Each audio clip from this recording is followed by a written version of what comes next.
A new year and a new season of Hoda's Career Info, the program where career professionals from across the globe meet to empower you to succeed. This program is brought to you by Right Career Fit, and I am Hoda, your host. Today's episode is a new version of Hoda's Career Info 2.0, where guests will focus on specific career terminologies, assessments, and/or issues.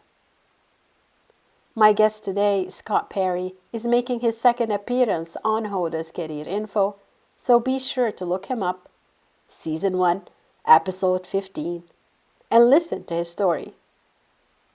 For today's Career Info 2.0, Scott would elaborate on the difference between values and virtues.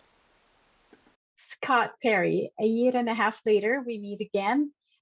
I want to thank you for joining me on a shorter version of Hoda's Career Info 2.0. I am curious what you've been up to, of course. Is there something you want to share with us that's happening in the new year, January, February timeframe?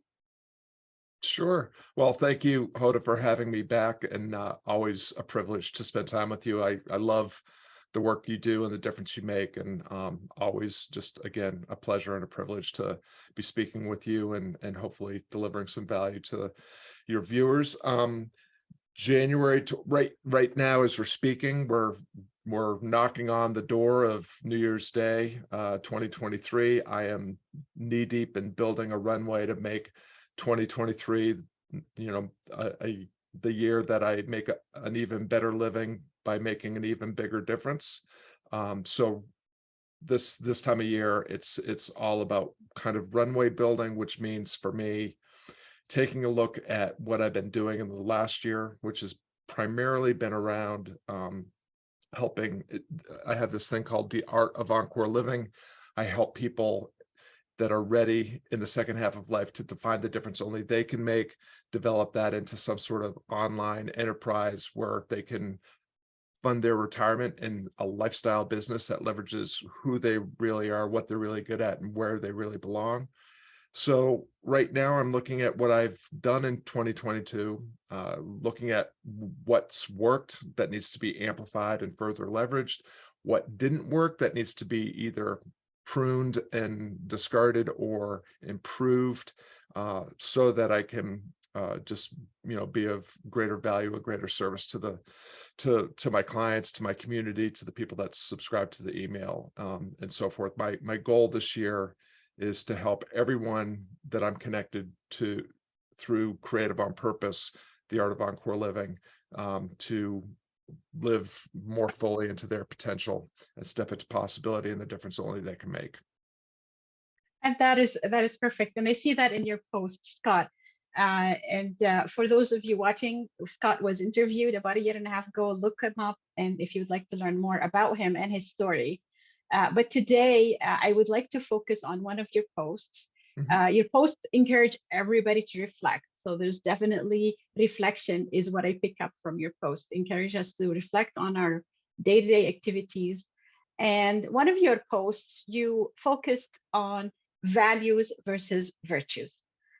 You tried to explain that in a short post, so good for you, because these are two big characteristics, I guess we can call them. Tell me a little bit about the post, where it started, and do you have a blog about it? What can you share about it? Yeah, so there is a blog post. I think it's values versus virtues might be the title. You can just look it up on the blog, do a search on the blog. It is by far the most viewed, read post on the blog. It's been up for a number of years. And what I was doing in that post was trying to marry two ideas that I've been exploring for a long time. The first is, one of the things I do with clients at the very beginning is we have to define who you really are, which is probably not who you've become as shaped by institutionalized education and occupation, right? I want people to go back to, I think we're all born sufficient and whole, possessing everything we need, with some sort of unique gift that we are meant to live into and share with others.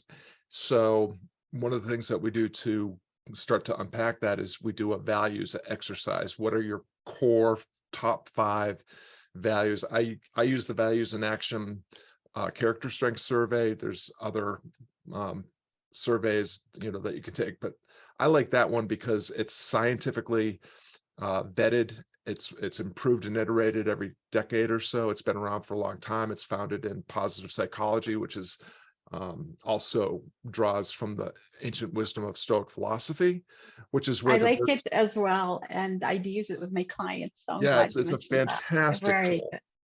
Yes. and it's absolutely free. So what the values and action character strengths study does is it gives you your top 5 values, but they're organized under, I think, 6 different virtues, 4 of which are the virtues espoused by Stoic philosophy as being all that's necessary to live a good life. The value of courage, temperance or self-control, justice, meaning treating others the way that you would like to be treated, or maybe also treating yourself the way that others would like to be treated, and then wisdom, which I think of as applied knowledge, and that the thing of the distinction I make is values are the things that you hold near and dear to your heart. They're the things upon which you would prefer not to equivocate. They're your guiding principles, your North Star. Um, but virtue is your values as they are lived through your actions, your behaviors, your attitudes, your engagements with other people. And I think, if people were to take a really long, hard look at, their espoused values and the virtue that others witness in your actions in the world, which might also be the things that you're not doing in the world, because I think what you don't do is just as important as what you do, maybe even more important. The goal is, if your values and virtues are aligned, or if the distinction is a gap that you've been able to close, then you are probably living a more congruent, productful, to use a word that we made up and use in my community, more flourishing life. And so, the Stoics say that virtue is all that's required to live a good life. It's not about your level of prosperity, or your level of prestige. Those are side effects of just being a good person engaged in doing the best that you can with and for people you care about. So for me, that's the distinction between values and virtues. Is values is what you say you do or say you believe in. Virtue is how those values are lived through your actions and through your inactions. And would you be able to give me an example of, perhaps through your experience or any of your clients that you can share, because there's the privacy things I understand, about how these two could potentially merge? Yeah. So,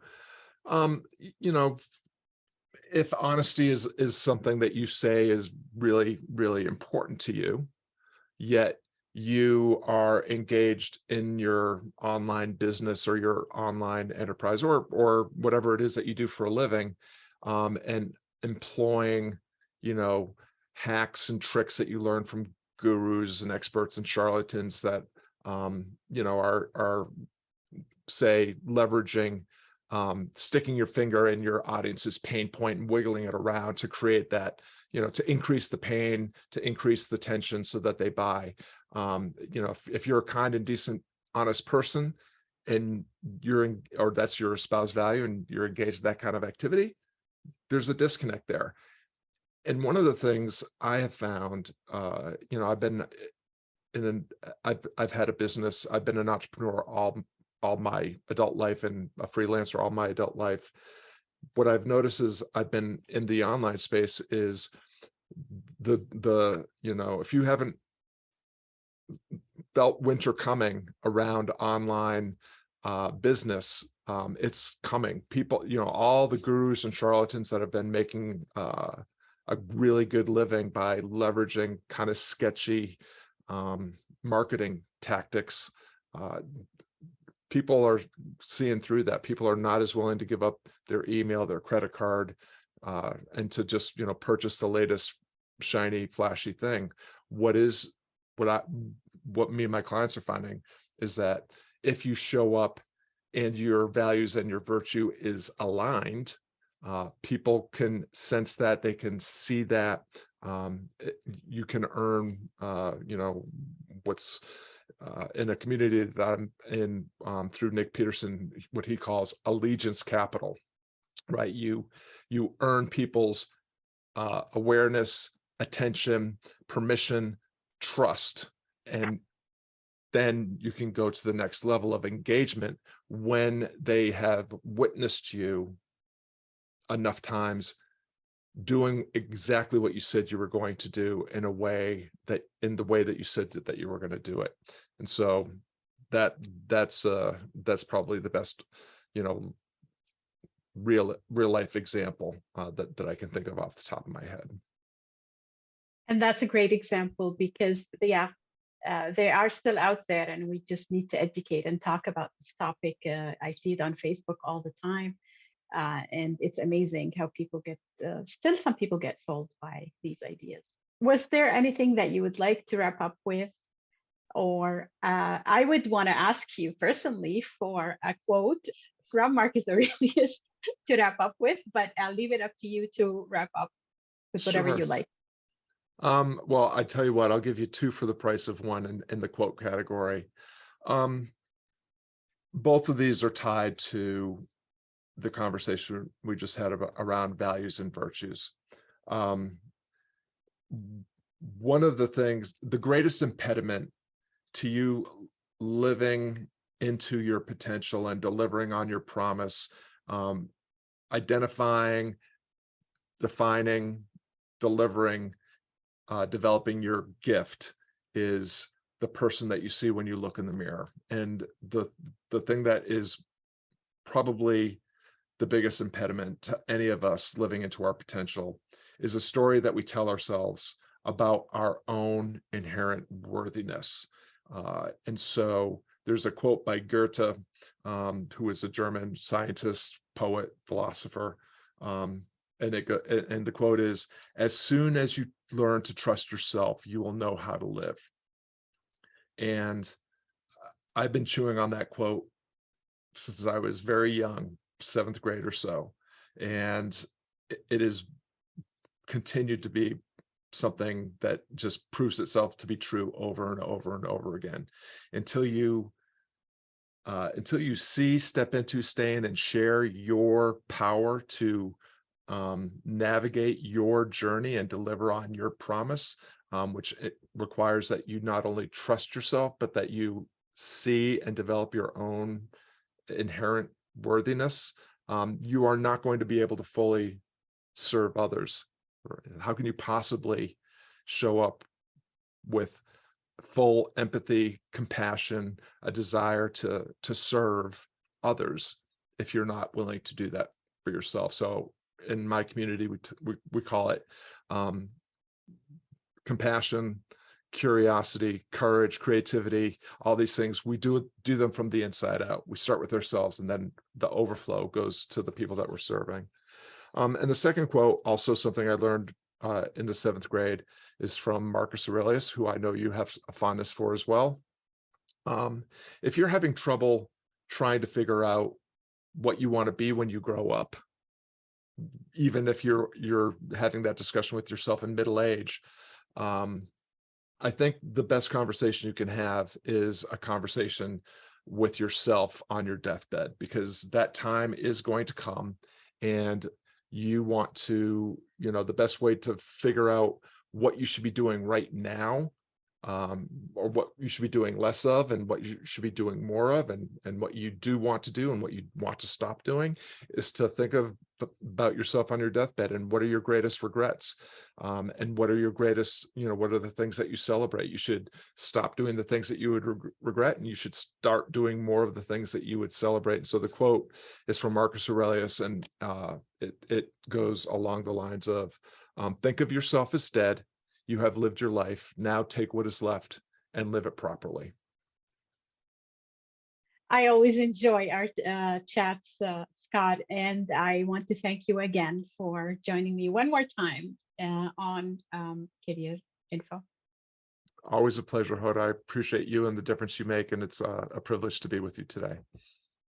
You have been watching and listening to Hoda's Career Info, the program where career professionals from across the globe join me to empower you to succeed. My guest today on Career Info 2.0 is Scott Perry.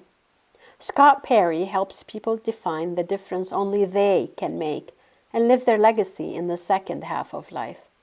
Scott has pursued several vocations, navigating from a 25-year career as a professional musician into a 5-year contract as a head coach at Seth Godin's Akimbo workshops, and now as the leader of a movement to help others reconnect with and share their unique gift. You can connect with Scott Perry on LinkedIn. To let me know if you are interested in an opportunity to talk about your work, you can send me a direct message on my website, rightcareerfit.com, where you can also sign up for my newsletter to stay up to date on the latest episodes. Remember to like, subscribe, share, and follow me on social media for more career info. I am your host, Hoda, and until next time, stay inspired and keep moving forward in constructive ways.